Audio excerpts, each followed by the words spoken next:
Olá pessoal, meu nome é Eduardo, seja bem-vindo ao canal. Esse é um vídeo para falarmos sobre anotação, ou seja, como nós podemos anotar em um livro ou anotar em uma ficha, qual é os aspectos históricos, éticos em se tratando de anotar em determinados livros. Será se é interessante realmente anotar nos próprios livros ou anotar em folhas à parte, em fichas? Eu vou tratar sobre isso e também sobre vários aspectos de dicas que grandes autores trataram sobre esse assunto. Inicialmente, temos que perceber quanto à utilidade de se anotar. Quando você está lendo um livro, é preferível que você faça anotações, porque isso vai te proporcionar uma melhor possibilidade de assimilar aquelas informações. O professor Pierluigi, do livro Aprendendo Inteligência, ele dá essa dica de que você só está estudando, você só está aprendendo verdadeiramente quando você realiza alguma ação em se tratando daquela leitura. Ou seja, quando você escreve. Segundo Pierluigi, você só estuda quando você está escrevendo em determinado estudo. Então, é tão importante porque a anotação vai te proporcionar melhor atividade em relação àquelas informações, vai te proporcionar a memorização e é uma atividade que vai te permitir estar ativo. Então, uma leitura ativa ela é sempre mais benéfica do que simplesmente pegar o livro e fazer uma leitura rápida sem exercer determinada atividade, no caso, fazer anotações. Então, primeiramente, é interessante dizer que é útil fazer anotações justamente pelo fato de que isso vai te proporcionar a memorização, a melhor atividade em relação àquele livro e, consequentemente, a sua reflexão sobre o que você está lendo será bem mais aproveitada no sentido positivo. E também o próprio Alphonse Gratry, no seu livro Conselhos para a Direção do Espírito, ele dá essa dica de que você pode fazer a sua meditação, pode assimilar melhor as ideias através da própria escrita. É altamente importante fazer reflexões utilizando o papel e a caneta, Então, tratando disso, verificando que é tão importante fazer anotações, é um costume que parece ter sido diluído com o passar do tempo, especialmente no século XX e século XXI. Parece que as pessoas não têm esse hábito de fazer anotações enquanto está lendo um livro. A grande maioria ainda permanece no estado ainda passivo da leitura, que é um estado que não é interessante. O estado ativo é aquele que você está sempre anotando, verificando os parágrafos, as informações e fazendo anotações, ou seja, uma interação em relação ao livro. No início do século XX para trás, século XIX, século XVIII em diante, era comum fazer anotações, nem que seja para assimilar determinadas informações. E nós verificamos que existia os chamados cadernos de anotações, que surgiram ali por volta do século XVIII, século XIX. Então é interessante verificar isso. Nesse livro Como Educar Sua Mente, de Susan Wise Bauer, ela fala sobre esses cadernos de anotações. Só que eram cadernos que não eram sistematizados. A maioria das pessoas lia os livros e colocava trechos ou citações que eles achavam interessantes. Ela coloca, ocasionalmente os cadernos de anotações assumiam uma forma mais personalizada. Seus autores os carregavam consigo e neles faziam anotações em momentos especiais ao longo do dia. Os cadernos de anotações reuniam reflexões, fragmentos de versos originais e outros escritos criativos e resenhas de livros para ler, assim como os obrigatórios trechos de informação copiada. Eles se tornavam memórias artificiais. Então existia essa figura dos cadernos de anotações que era como se fosse notas mesmo, para que você pudesse memorizar determinadas informações, basicamente ali ter uma memória ativa escrita propriamente. Não eram, então, resumos feitos, não eram anotações. Era o costume da época ler o livro e fazer anotações nesses cadernos. Por isso, grande parte dos livros do século XVIII para trás, nós não verificamos muitas versões antigas que estão anotadas. A grande maioria não tem notas. Isso também é muito fruto dos pensamentos do período medieval. Nesse livro aqui, o Philobiblon, ou o amigo do livro de Richard de Bury, ele fala sobre como era o comportamento dos monges, dos padres em relação às bibliotecas, especialmente as bibliotecas universitárias no período medieval. E ele trata como desprezível o ato dos estudantes na época entrarem nas bibliotecas e lerem os livros fazendo anotações nas margens ou fazendo ali trechos que eles destacavam, né? Então ele coloca: devem ser especialmente impedidos de manusear os livros aqueles jovens desavergonhados que tão logo aprendem a desenhar as letras, se têm acesso a uma cópia, tornam-se incongruentes comentadores de belíssimos volumes, e onde vem uma boa margem na página desenham monstruosos alfabetos, ou, se outra frivolidade qualquer lhes ocorre antes da imaginação, sua pena impune começa logo a traçá-la. Aí o latinista, o sofista e qualquer escriba ignorante testa a aptidão de sua pena. O que vezes, sem conta, já vimos ser muito danoso ao uso e ao valor de belíssimos códices. Então, verificando aqui o autor do Philobiblon, né, o Ricardo de Bury, condena essa atitude de anotar naqueles livros que estavam nas bibliotecas durante o período medieval, nas bibliotecas da Igreja Católica, né? Então, verificando aqui que existia aqueles que tinham verdadeiro zelo pela conservação dos livros e outros que não tanto, que faziam anotações e que acabavam estragando, de certa forma, determinados livros, né? Então, desde o período medieval, havia essa controvérsia da possibilidade de anotar ou não nos livros, especialmente nos livros que não te pertenciam. Evidentemente que os livros que pertencem a você, é seu critério, você vai fazer anotações ou não, mas nós vamos verificar ainda quanto à inutilidade de fazer anotações nos seus próprios livros e as consequências maléficas disso, né? Inicialmente nós verificamos então nos aspectos históricos que no século XVII, século XVIII, século XIX era comum o uso dos cadernos de anotações, ou seja, anotações à parte. Durante o período medieval percebe-se aqui no Philobiblon que era uma atitude condenada por ser estragar, né, por ser algo nocivo aos livros, né? Então, verificando todos esses aspectos históricos, nós percebemos que no final do século XIX um novo sistema surgiu, que é um sistema de fazer anotações em fichas. O Paul Chavigny, no seu livro Organização do Trabalho Intelectual, ele fala sobre essa nova forma de se fazer anotações que estava surgindo no final do século XIX. Ele diz aqui: antigamente era considerado satisfatório escrever, uma atrás da outra, as anotações mais díspares, as receitas mais variadas em um caderno ao qual se dava o título de Caderno de Anotações e Receitas, que eu já mencionei aqui. Era uma sucessão incoerente das mais diversas noções que podiam ir de receitas de cozinha a pensamentos literários, passando por noções de medicina doméstica, e muitas famílias ainda guardam esse tipo de registro. A única dificuldade era, em meio a essa miscelânea de informações variadas e por vezes contraditórias, localizar em tempo hábil aquela que se procurava. Esse sistema absolutamente arcaico vem pouco a pouco cedendo lugar, de alguns anos para cá, a um método que lhe é infinitamente superior e que deveria ser estendido a todas as situações sem exceção. É claro que esse novo método, que vem de encontro a antigos preconceitos e hábitos adquiridos, encontra resistência para ser implantado. No entanto, é indispensável que todos os trabalhadores do espírito se familiarizem, desde o início de seus estudos, com este novo procedimento, que é o sistema de fichas. A ficha, né, o princípio é simples, a sua utilidade é incontestável. Todas as informações e todos os documentos reunidos e que devam ser classificados deverão ser registrados em fichas padronizadas. A ficha é indispensável em qualquer situação na qual os elementos de um trabalho possam vir a ser modificados, ampliados, reduzidos, classificados ou manipulados. Então, ou seja, para esse autor, Paul de Chavigny, ele dá aqui dicas de como fazer fichas, ou seja, não anotar no livro propriamente, porque traz uma dificuldade para ter acesso àquela informação. Você vai ter que sempre abrir o livro para saber as suas notas, passar por todas as páginas, né? Imagine fazer anotações em um livro de 600 páginas. Então você vai ter que sempre percorrer ao longo de 600 páginas para procurar onde é que você fez aquela anotação. Com o sistema de fichas é muito mais prático, você vai ter acesso a todas as ideias que você teve naquele momento e todas as referências que você pode ter em relação ao livro. E aqui ele dá dicas de como organizar essas fichas.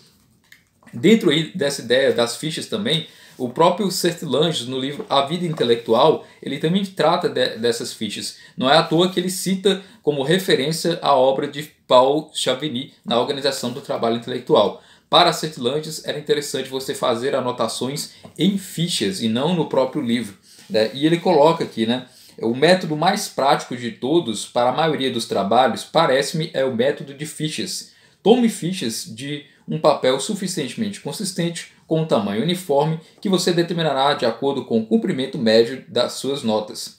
Então ele vai colocar aqui como sendo uma prática interessante fazer anotações, especialmente fazer anotações em fichas e seguir aí os ideais do Paul Chavigny de organização das fichas. Então veja que há uma preocupação desses estudiosos em se tratando de fazer anotações, especialmente fazer anotações em folhas à parte ou fichas e não no próprio livro, que é algo que, como eu já mencionei, era algo que não era interessante até mesmo no período medieval, né? Interessante também aqui o próprio Jean Guiton, no seu livro O Trabalho Intelectual, ele fala também sobre a importância de se fazer notas, né, e especialmente fazer fichas, né? O formato das fichas deve ser sempre o mesmo, desde a juventude até a morte. Pouco importa no fundo o formato, desde que seja sempre igual, porque classifiquem-se suas fichas em caixas de papelão, de madeira ou ferro, nada mais inútil que uma ficha que não obedeça, ao menos verticalmente, ao formato comum.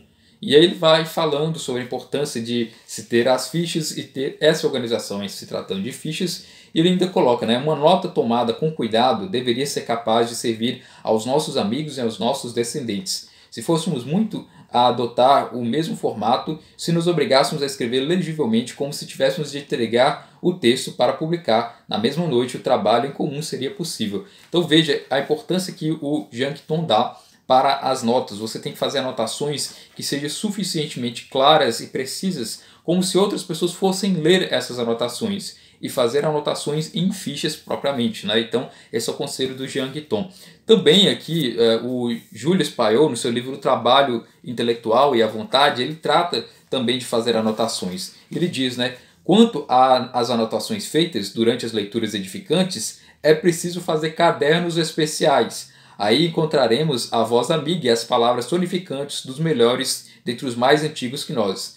Não se deve temer copiar os trechos que nos auxiliaram nos momentos de desânimo e de aflição, ou que duplicaram nosso vigor nos momentos de firmeza. Então, o Julius Payot, ele dá a dica de fazer um caderno especial para fazer anotações e que não tenha temor de anotar parágrafos inteiros, aquilo que você verifica como sendo algo benéfico, como sendo algo que é uma informação relevante. Então, Julius Payot também dá essa dica de fazer aí cadernos especiais, fazer anotações. Também, esse autor aqui, né, o Elie Rosendo dos Santos, nesse livro Por que Lemos Mal e Como Ler e Estudar Melhor, ele fala sobre a utilidade de fazer anotações em fichas. Ele coloca: anotações em fichas é o que nos parece ser o melhor sistema. As fichas a serem usadas devem ser sempre do mesmo tamanho para a facilitação do arquivamento consulta. O sistema de fichas nos permite a facilidade de poder incluir ou retirar fichas do arquivo sem problema nenhum. À medida que for sendo necessário, poderemos abrir duas ou mais fichas para um mesmo assunto, tomando o cuidado de não fazer anotações no verso para evitar dificuldades na hora de consulta. Então há uma grande facilidade que todos esses autores colocam em se tratando de fazer anotações ou em um caderno ou fazer anotações em fichas ou folhas à parte. Também o Emílio Mira e Lopes, no livro Como Estudar e Como Aprender, ele fala de que se você tiver que fazer anotações em um determinado livro, ele diz que você não deve escrever senão as observações imprescindíveis para ajudar a recapitulação. Então somente no momento necessário, altamente necessário, é que você deve fazer algum tipo de anotação no livro, né? Embora que ele dá as informações e dicas de como fazer sublinhar dos livros, ele em geral diz que é importante fazer poucas anotações no livro, apenas aquelas que forem realmente imprescindíveis, né? Então verificamos que vários autores dão dicas de que você pode fazer anotações em folhas à parte ou em fichas, né? Porém, vemos aqui o Mortimer Adler divergindo de toda essa bibliografia. Mortimer Adler, que é o autor do livro Como Ler Livros, né, o Guia Clássico para a Leitura Inteligente, ele diz que o leitor que faz uma boa leitura é aquele leitor que escreve no próprio livro, né? Ele coloca aqui: quando você compra um livro qualquer, estabelece uma relação de posse com ele. Isso vale para roupas ou móveis. Você os compra pagando por eles. Mas o ato de comprar é, na realidade, apenas o prelúdio da posse total do livro. A propriedade completa sobre o livro só se estabelecerá quando ele passar a fazer parte de você, e a melhor maneira de você fazer parte do livro, o que dá no mesmo, é escrevendo nele. E aqui ele dá várias dicas de como riscar e anotar no livro, sublinhando, traçando linhas verticais, fazer asteriscos, inserir números na margem, inserir números em outras páginas, circular as palavras, escrever nas margens da página. Então, para Mortimer Adler, ele vê aí como benéfico fazer anotações no próprio livro, em se tratando aí, propriamente de fazer os seus estudos. O que ele diverge da grande maioria desses pensadores que eu já mencionei, que tratam sobre estudos, que são em sua maioria pessoas da Europa. Então veja que há uma divergência entre o americano, né, e todos esses pensadores europeus, especialmente franceses, que trazem toda aquela carga histórica de pensamentos de que não se deve anotar nos livros, justamente para se preservar aquela leitura posterior e também para que você tenha organização nas fichas, nos textos escritos, né? Mas, enfim, verificamos então que existe toda essa forma de se pensar, de fazer anotações ou não. Verificamos que é importante fazer anotações em folhas ou fichas ou mesmo cadernos, e não fazer anotações em livros, né? Eu defendo essa ideia de que você não deve fazer anotações em livros. Mas existem livros que sim, que há a possibilidade de fazer anotações sem nenhum tipo de problema.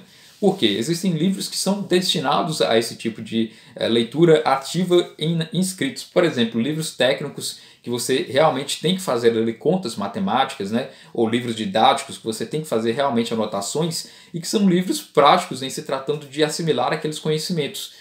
Não são livros que vão ser preservados, o conteúdo ali não é atemporal, é normalmente um conteúdo que é do momento, então não vejo problema de fazer anotações em livros didáticos, livros técnicos, né? Agora, em se tratando de livros clássicos, cujos conteúdos eles são atemporais, eles vão ultrapassar o seu tempo, eu não acho interessante fazer anotações, porque esses livros vão permanecer ao longo do tempo, para além da nossa geração. Ou os livros filosóficos, os livros teológicos também, eu não acho interessante fazer anotações, porque esses livros irão, como eu já mencionei, ultrapassar a nossa geração.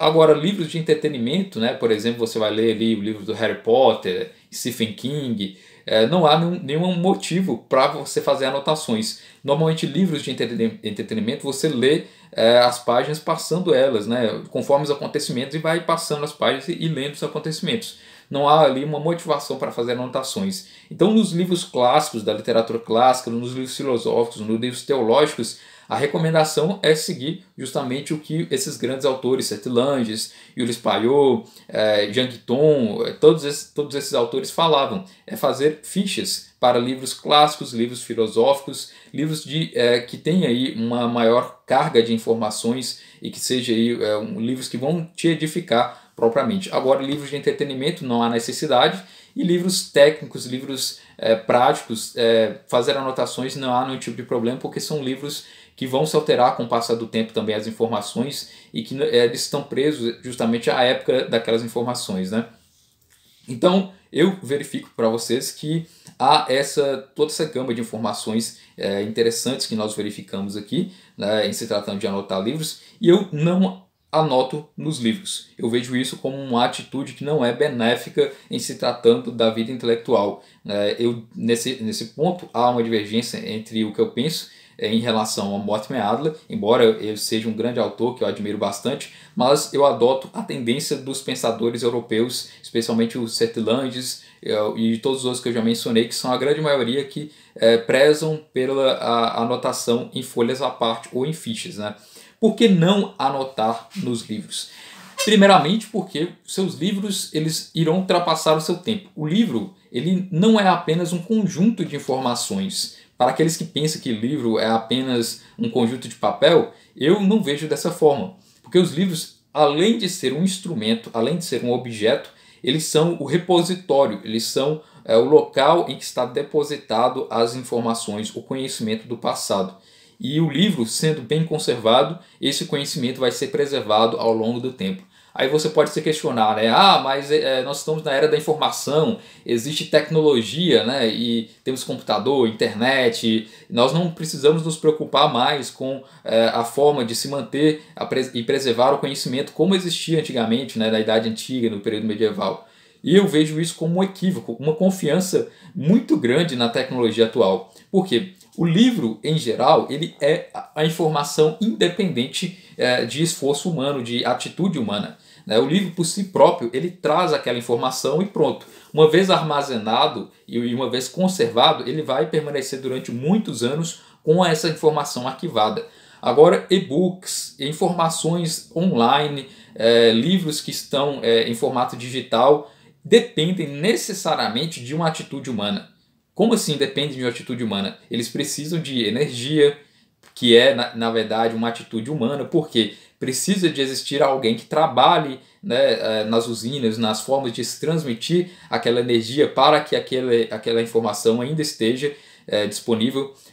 Outros que trabalham ainda com o acesso ou não da internet, ou seja, precisa de existir sempre pessoas vivas e constantemente atuando para que nós tenhamos acesso à energia, à informação, via internet. Então há uma necessidade do ser humano vivo para que aquela informação ela esteja ainda disponível propriamente através da energia. Então imagine, numa hipótese, né, evidentemente que pode ser uma hipótese remota, mas não deixa de ser possível dentro da grande, vasta possibilidade. Imagine se a energia simplesmente acabar. Nossos recursos eles são escassos, né? Os recursos naturais são escassos. E evidentemente pode existir um momento que as pessoas, ou por falta de conhecimento técnico, né, por exemplo, se todos os engenheiros morrerem, por exemplo, de alguma crise de saúde, né, que possa existir, né, não estou dizendo que isso aconteça com frequência na humanidade, né,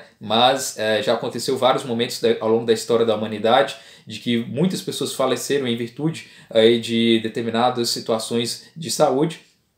E pode ser que exista algo calamitoso que venha a diminuir muito a grande quantidade de seres humanos que existam, e evidentemente isso pode afetar também na capacidade de se promover energia ou promover a informação. Não estou dizendo que isso possa acontecer agora, mas talvez daqui 100 anos, 200 anos, nós não podemos prever o que pode acontecer com o ser humano. Então, ao meu ver, o livro ainda é o meio mais eficaz de preservar as informações ao longo do tempo, sem depender de uma atitude humana. Não é à toa, por exemplo, que nós temos acesso a manuscritos antigos de mais de 3.000, 4.000 anos, porque se preservaram justamente na forma escrita, seja no papel, seja em pele de animal, ou seja, de alguma forma o escrito em um lugar físico, ele ainda é a melhor forma de se preservar um conhecimento. Então nós temos que pensar nesse aspecto, né, no aspecto geral, de que se a raça humana evidentemente não conseguir se manter em termos tecnológicos nos próximos anos, pelo menos nós iremos manter as informações arquivadas e salvas, pelo menos nos livros, né, para que as próximas gerações tenham acesso a eles, né? E evidentemente que temos que ter vislumbrar essa possibilidade de que algum dia as informações não vão estar tão disponíveis como hoje, né? Para além desse pensamento apocalíptico, né, distópico, nós temos que pensar também na nossa herança, né? Nossos filhos ou nossos netos que vão justamente herdar os nossos livros. Se você tem esse plano de formar uma biblioteca para deixar de herança para os seus filhos, é interessante que você não anote nos livros, simplesmente faça como eu estou fazendo aqui, né? Eu anoto em folhas à parte e faço todas as minhas anotações, as minhas impressões. E quando você tiver seus filhos e estiverem adultos, você vai até eles e fala: ó, eu li tal livro, ele está aqui bem preservado, tome esse livro, leia como eu li, e aqui está as minhas anotações que você pode depois consultar e ter a alegria de verificar e conflitar os pensamentos que o seu antepassado teve. Então veja que interessante, você vai dar a oportunidade para os seus descendentes de lerem o livro sem influências, né? Porque quando ele está anotado, indiretamente ou diretamente, você está influenciando na leitura daquela pessoa que está lendo, né? E aí, quando você quiser mostrar as suas ideias, você apresenta as suas fichas ou as suas anotações propriamente, né? Também, para além disso, nós temos que verificar que nem todo mundo tem a pretensão de ter filhos, de ter uma herança em se tratando de livros. Existem até mesmo grandes bibliófilos, né, que não tiveram filhos, mas que deixaram grandes bibliotecas com centenas de livros. Esses livros eventualmente vão parar em bibliotecas. Várias bibliotecas hoje em dia são formadas com base nos livros acumulados por grandes escritores. Biblioteca Mário de Andrade, Biblioteca Carlos Drummond, são as heranças desses escritores. E, evidentemente, por serem herança, esses livros vão ser consultados e analisados em bibliotecas por outras pessoas. Então é interessante que você conserve os livros para que outras pessoas que vão ter acesso a eles possam ali ter o melhor acesso possível com livros intactos. Ou ainda, se eventualmente seus próprios descendentes tiverem esses livros e não se importarem com os livros, eles vão vender esses livros, né? Eu já vi vários leilões de livros antigos e esses livros, não tendo anotações, eles têm um valor maior porque estão bem preservados e eventualmente esses livros vão parar em sebos. E as pessoas que vão adquirir são outras pessoas que jamais pensariam em ter conhecido você que teve esses livros há, sei lá, 50 anos atrás, 100 anos atrás. Um exemplo claro aqui, né? Esse livro, A Vida Intelectual, O Espírito, Condições e Métodos, Setlanges, publicado em 1957. A pessoa que adquiriu esse livro nessa época, em 57, jamais imaginou que tantos anos haviam se passado e que outra pessoa, como eu agora, tenha acesso a ele. E depois, daqui vários anos após o meu falecimento, outra pessoa possivelmente vai ter acesso a esse livro e ele está sem nenhum tipo de escrito, né? Ele está bem preservado. Da mesma forma também, outro exemplar aqui, né, o La Vie Intellectuelle, do Setlanges, de 1944, da França, bem preservado e sem nenhum tipo de anotação. E é importante dizer que em casos de leilão, né, os livros que estão anotados, que estão rasurados, que estão sublinhados, normalmente eles perdem o valor como livros antigos, livros raros. Muitos livros são descartados simplesmente pelo fato de estarem rabiscados, né? Especialmente os livros que são doados para bibliotecas. Os livros que estão rasurados, que estão anotados, eles devem passar aí por uma restauração, onde os restauradores vão ter que apagar esses escritos, vão ter que verificar toda a forma de voltar aquele livro ao seu estado original. Então, não anote nos livros, preserve os livros, né? E, além disso, o livro vai estar preservando esse conhecimento, né? E o livro ele é um instrumento de conservação desse conhecimento, né? E do próprio pensamento que nós temos do ser humano, né? E eu considero como um pensamento egoísta, como um pensamento até mesmo vulgar, aquelas pessoas que acham que o livro pertence apenas a ele, né? Ah, o livro é meu, eu paguei com o meu dinheiro, então vou fazer o que eu quero com esse livro. Certamente, né? Existe o direito de propriedade, mas existe a consciência dos outros, a consciência dos próximos, especialmente os próximos que vão ter acesso a esses livros. Certamente existem livros que são anotados que têm o seu valor, como obras raras, por exemplo, grandes escritores que fazem anotações em livros. Aquele livro vai ter um valor, uma raridade imensa, né? Mas em geral, a grande maioria das pessoas elas não são grandes escritores, não são famosas. Então o interessante é que a grande maioria das pessoas preservem os livros para as próximas gerações, para os nossos filhos ou para aquelas próximas gerações que vão ter acesso a esses livros que nós mal conhecemos. Então eu vejo como um ato individualista, né, de pensar que o livro ele é apenas voltado para si mesmo, é um ato de anotar no livro como se fosse uma propriedade apenas sua, né? O livro ele transcenderá o nosso tempo. Ele irá ultrapassar o nosso tempo se for bem conservado e com isso, com o passar do tempo, essas informações vão ser assimiladas. Ao longo de toda a humanidade, vários livros foram perdidos. Existem vários livros de Aristóteles que foram perdidos, livros de Platão, porque não souberam ser bem conservados. As pessoas anotavam nas margens, como eu já exemplifiquei, no período medieval, vários manuscritos foram perdidos assim, não tinham o devido cuidado em relação a eles.